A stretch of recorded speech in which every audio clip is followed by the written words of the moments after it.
Game, a shocker last night, and it was game 2 between the Heat and the Celtics. Jason Tatum, Tyler Hero and the Heat, game 2, series 1-0 C's, and they were rolling early.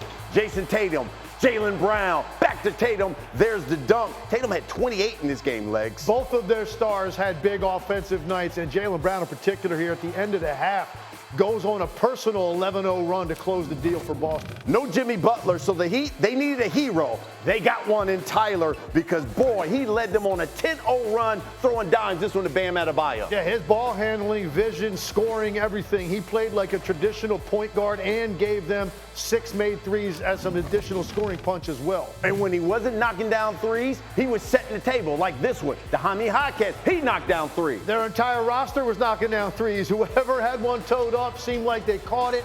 With space or without, it didn't matter. They knocked down shot after shot against that Boston defense.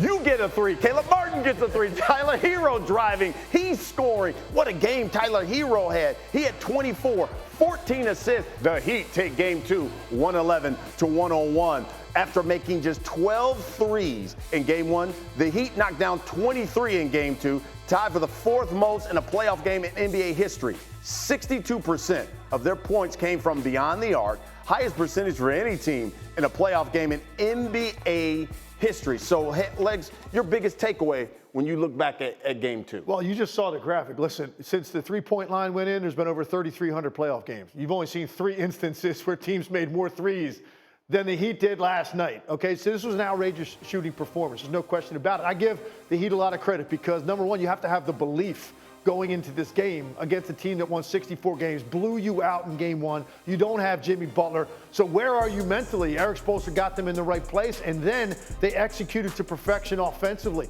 They got the shots they wanted, but now you've got to finish the deal by making those shots. They did it all night long. So I think this is more about the Miami Heat showing you what they're about. They were not just going to go quietly off into the night. They want to make this a series. Their only opportunity to do that was to make sure you didn't go down 2-0. You know, time and time again, when we talk about the best coaches in the NBA, sometimes we forget about Eric Spoelstra, and he continues to work his magic, especially in the postseason. Would you describe that game last night? Bad sign, just a bad game, you think, for the Celtics? I'll go bad game. Look, they had too good of a regular season. I know what I watched all year. This was the most complete team in the NBA, both ends of the floor, the most versatile starting 5 in basketball. So I'm going to say this is a bad game. But now the adjustments have to come. And if you're the Boston Celtics and you want to remind people what you were all season and that 14-game gap you had over the rest of the conference, you flip the script immediately, you go down, you win game 3. Because if you don't do that, you're now potentially setting yourself up for a 7-game series where a lot of doubt sets in, vulnerability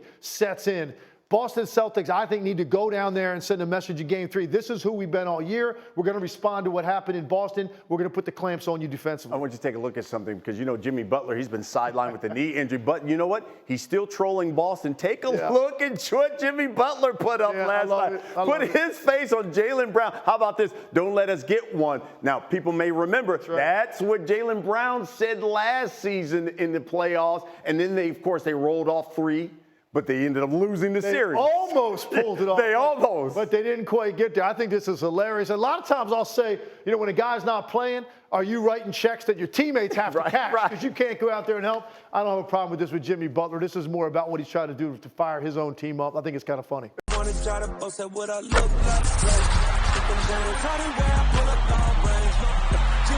Heat, I'm on fire. It's NBA on the